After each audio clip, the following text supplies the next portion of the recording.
Bab 6. Pelapisan-pelapisan sosial. Stratifikasi sosial. G. Lapisan-lapisan yang sengaja disusun. Di muka telah diterangkan bahwa ada lapisan-lapisan yang sengaja disusun dalam suatu organisasi formal yang diatur oleh mereka yang berwenang untuk itu. Hal itu secara panjang lebar diuraikan oleh Chester F. Barnard dalam karangannya yang berjudul The Functions of Status System. Walaupun Barnard hanya membatasi diri pada uraian tentang sistem pembagian kedudukan dalam organisasi formal yang di dalam masyarakat merupakan bagian-bagian yang khusus, akan tetapi dikatakan olehnya bahwa faktor-faktor yang terdapat di dalam organisasi-organisasi itu selalu mempunyai hubungan timbal balik dengan keadaan di dalam masyarakat luas, di mana organisasi-organisasi itu berada. Dia memberikan analisa yang teliti tentang kegunaan dari sistem pembagian kekuasaan dan wewenang dalam organisasi yang teratur. Dibedakannya antara sistem fungsional yang merupakan pembagian kerja kepada kedudukan yang tingkatnya berdampingan atau sederajat, dan sistem skalar yang merupakan pembagian kekuasaan menurut tangga kedudukan dari bawah ke atas.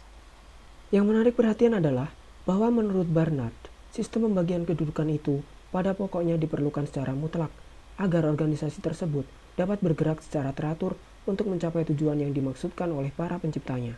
Akan tetapi, sistem itu pada hakikatnya mengandung di dalam tubuhnya benih-benih yang dapat merusak organisasi itu sendiri, karena semua gerak dalam organisasi itu harus mengikuti dan melalui susunan kedudukan-kedudukan yang sudah ditentukan dan harus mengikuti peraturan-peraturan yang sudah dibuat lebih dahulu.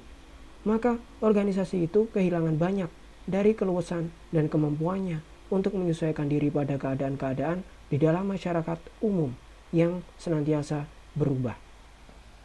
Juga oleh karena penggunaan tenaga-tenaga di dalam organisasi tersebut terikat pada sistem pembagian kedudukan yang telah ditentukan, maka tidak dapat digunakan sebaik-baiknya kemampuan mengambil inisiatif dan kemampuan memimpin yang ada pada mereka yang karena kedudukannya tidak mempunyai wewenang untuk mengambil inisiatif atau menjalankan pimpinan. Dengan perkataan lain, perbedaan antara kedudukan dengan kecakapan pribadi menjadi kabur. Sistem yang kaku dan terikat oleh peraturan-peraturan yang ketat menyebabkan timbulnya suatu elit yang mempunyai kepentingan-kepentingan yang tertanam dengan kokoh, ketidakadanya keseimbangan dalam keadilan, dan sebagainya. Menurut Barnard, sistem kedudukan dalam organisasi formal timbul karena perbedaan-perbedaan kebutuhan-kebutuhan, kepentingan-kepentingan, dan kemampuan-kemampuan individual yang mencakup hal-hal sebagai berikut. 1.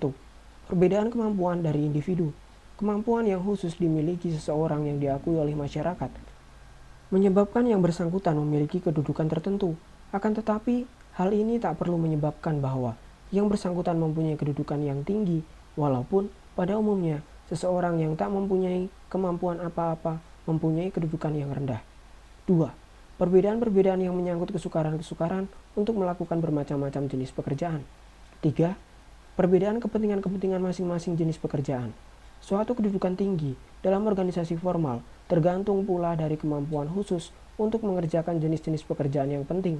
Pekerjaan-pekerjaan yang penting tersebut tidak perlu merupakan pekerjaan yang sulit untuk dilaksanakan. 4. Keinginan pada kedudukan yang formal sebagai alat sosial atau alat organisasi. 5. Kebutuhan akan perlindungan bagi seseorang.